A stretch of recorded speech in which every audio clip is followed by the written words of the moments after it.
Predictions हैं, understanding है, वो क्या है ओवरऑल मॉनसून को लेकर? क्या लगता है कि 90% of long period average rainfall इस बार रह सकती है? देखिए ma'am, 90% of LPA is not a good number. It is below normal. हम our first forecast is of 94%, which is a below normal. IMD का पहला फोरकास्ट था -8%, which is a below normal. Today they have revised it to 90. Do you understand? From 90 to 89 turns into drought. So the IMD has first gone for a very aggressive below normal forecast, and then they have revised it even downwards from 92 to 90. And there's only one, and the National Meteorological Service is saying that there is only 1% difference between below normal and normal. So I think we're looking for a drought, if not a severe one. तो एक तो ये अब मतलब कि, और ये भी गवर्नमेंट ऑफ इंडिया को पता ही होगा अगर IMD ने ये डिक्लेयर किया, बिना हाई अप्रूवल के तो ये फोरकास्ट इशू किया नहीं होगा. सो दे आर. और दूसरा, जून बहुत ही ऑलरेडी पहले 15 दिन जून खराब लग रहा है. थंडरस्टॉर्म्स नॉर्थ इंडिया में आ गए हैं. इसका मतलब ये नहीं कि मानसून आ गया है. मानसून का ऑनसेट भी होगा तो बड़ा वीक सा होगा, उसका प्रोग्रेस भी वीक लग रहा है, तो सोइंग तो लेट हो गई होगी.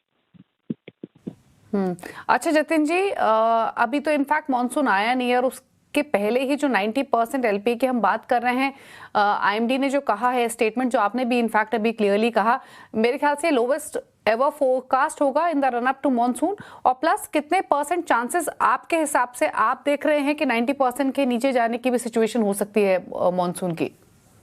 60% chance of drought, 80% chance of below normal. Okay. और अगर 60% मतलब कि 90% से कम 60% चांस है. तो 60% ऑफ चांसेस ऑफ मॉनसून अगर बिलो 90% है, तो ये तो इसे तो हम डेफिशिएंट रेनफॉल ही कहेंगे क्लियरली. मैम देखिए, मैं डेफिशिएंट रेनफॉल के डेफिनेशन को मानते ही नहीं हूँ. 2016 के बाद IMD ने ड्राउट डिक्लेयर करना बंद कर दिया था. लेकिन जो पुराना स्टैंडर्ड था वो बेटर था. डेफिशिएंट का मतलब क्या होता है, ये तो बहुत ही क्लियर है ना. 90 to 95% is below normal and below 90% is drought. ये अकाल का फोरकास्ट है. अच्छा, ज्योग्राफी वाइज क्या कुछ ऐसे स्पेसिफिक रीजन्स हो सकते हैं जतिन जी जो ज्यादा इम्पैक्ट हो सकते हैं? मैम इसको ना, ये थोड़ा स्टेटिस्टिकल होता है. जनरली अगर ड्राउट जैसी चीज होती है तो आपका जो मेन ग्रीन बेल्ट है, साउथ ऑफ से हरियाणा तो आंध्रा, कर्नाटका, महाराष्ट्र, MP, उत्तर प्रदेश, बिहार, झारखंड, यही है जो वल्नरेबल होता है. ईस्ट नॉर्थ ईस्ट में बारिश थोड़ी ज्यादा हो जाती है. जनरली उसका एवरेज भी हायर है. और जो ऑनसेट की हम बात कर रहे थे, उसमें भी डिलेज की तो ऑलरेडी बातचीत शुरू हुई है, उसमें फर्दर डिले देख रहे हैं क्या आप? ऑनसेट देखिए, हमारे हिसाब से 4 तारीख को जो डिक्लेयर कर ही देंगे. देखिए, ऑनसेट होने से बारिश बढ़ नहीं जाती है. हाँ ठीक है, एक रिजीम आ जाएगा बारिश का, लेकिन बहुत वीक रिजीम है, वो बहुत इंकरेजिंग नहीं है साइन. और जैसे हमारा एग्रीकल्चर लैंड तो मेजरली बारिश पर काफी डिपेंडेंट होता है ओवरऑल सोइंग के लिए, ग्रोथ के लिए, खरीफ क्रॉप्स के पॉइंट ऑफ व्यू से, तो वहां पर आप इम्पैक्ट ठीक ठाक देखते हैं? चाहे वो राइस की बात करें, कॉटन, सोयाबीन, ये फसलें तो सीवियरली फिर इम्पैक्ट होते हुए दिखाई दे सकती हैं अगर ड्राउट जैसी सिचुएशन होती है. देखिए, ड्राउट अगर अकाल आता है तो आपका 1% ऑफ GDP जाता है ट्रेडिशनली. ठीक है, तो सिर्फ मतलब कि हर चीज इम्पैक्ट हो जाएगी ना आपकी. एग्जैक्टली. आपके रूरल इकोनॉमी बहुत जम के इम्पैक्ट होगा. रूरल सरप्लस, आपके पावर की रिक्वायरमेंट बढ़ेगी, इरिगेशन की रिक्वायरमेंट बढ़ेगी, पावर का प्राइस मेरे ख्याल से ऊपर भी होना चाहिए. बहुत सारे विंड पावर कम हो जाता है जब मानसून वीक रहता है, तो और फिर उसका नॉक ऑन इफेक्ट होता है मार्केट्स में, कंजम्पशन में, हर चीज में. तो जतिन जी, क्योंकि आप बखूबी मौसम के मिजाज को समझते हैं, फसलों के इम्पैक्ट को समझते हैं, तो क्या लगता है कि जिस तरीके की सिचुएशन इनिशियली दिखाई दे रही है यहाँ पर सेंटर या फिर स्टेट लेवल पर इस वीक मॉनसून से डील करने के लिए प्रिपेयर्डनेस शुरू करनी होगी, specially agriculture point of view से? देखिए, हमारा देश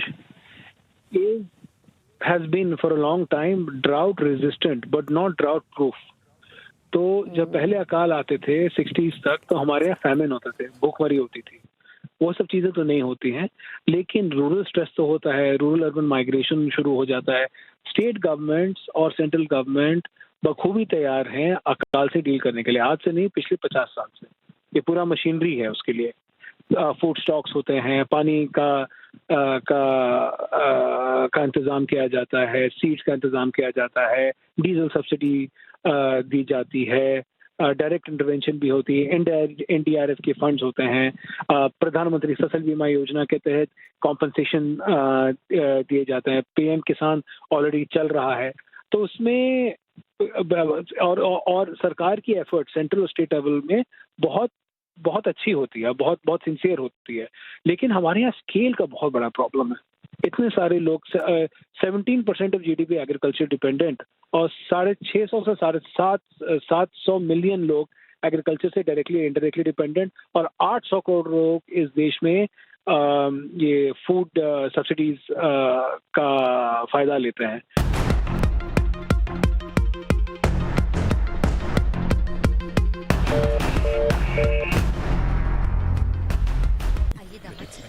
तो ब्रेंट अब $92-93 के आसपास आ चुका है।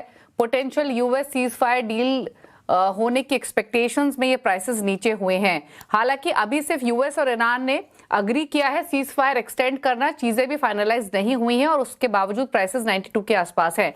अगर डील फाइनलाइज होती है तो क्या प्राइसेस यहां से और नीचे जा सकते हैं? देखिए, जो अगर डिमांड सप्लाई के फंडामेंटल से चले तो तेल की कीमत जो है वो $70, $72-73 से ऊपर तो होनी नहीं चाहिए। और जितनी भी इसके ऊपर आपको कीमत दिखाई दे रही है, आपने देखा बीच में 110 हो गई, 108 हो गई और आज अब घट के नीचे जा रही है। लेकिन ये सारा जियो पॉलिटिकल प्रीमियम है, और अब इसमें यूक्रेन का प्रीमियम बहुत कम है। ज्यादातर प्रीमियम जो है वो खाड़ी के जो युद्ध चल रहा है अमेरिका, ईरान, इजराइल का, उसको लेकर के है। लेकिन जिस तरह की जो है आवाजें, साउंड्स निकल के वाशिंगटन डीसी से आ रही हैं, उसमें लगता है कि अमेरिका बहुत डेस्परेट है कि ये युद्ध अब खत्म होना चाहिए।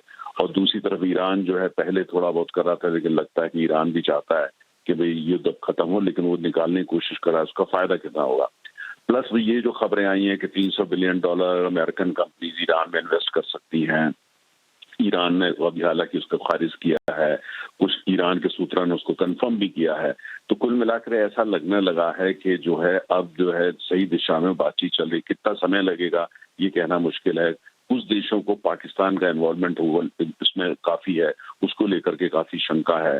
दूसरी तरफ अब कतार भी उसके अंदर आ गया है। तो बहुत सारे अब समझ में नहीं आ रहा है कि पाकिस्तान का ड्राफ्ट इस समय अंडर डिस्कशन है या कतारी अंडर डिस्कशन है। तो इसलिए ये थोड़ी सी दुविधा है। लेकिन कुल मिला के जो दिशा है वो तेल का बाजार ये मान रहा है कि शायद अब हम थोड़ा शांति की तरफ बढ़ रहे हैं और स्टेट ऑफ हॉर्मुज जो है आने वाले चंद सप्ताह में खुल सकता है, पक्का नहीं लेकिन खुल सकता है। तो कीमतों में वो रिफ्लेक्ट कर रहा है। और दूसरी तरफ ये भी साथ में रिफ्लेक्ट ये कर रहा है कि जो बाजार जो है कितना डेस्परेट है, और ये भी मान के चल रहा है कि एकाएक सब कुछ ठीक नहीं हो जाएगा, क्योंकि 1500-1600 टैंकर, जहाज, कंटेनर वेसल्स वहां पे फंसे हुए हैं, उनका सबको निकलने में समय लगेगा वगैरह वगैरह। तो बाजार मानता है कि भाई 3 से 4 महीने का उसमें समय लगेगा। लेकिन बाजार उत्साहित, पॉजिटिवली रिस्पॉन्ड कर रहा है, और इसीलिए आप देख रहे हैं कि कीमत जो है वो दक्षिण दिशा की तरफ जा रही है। लेकिन इस पर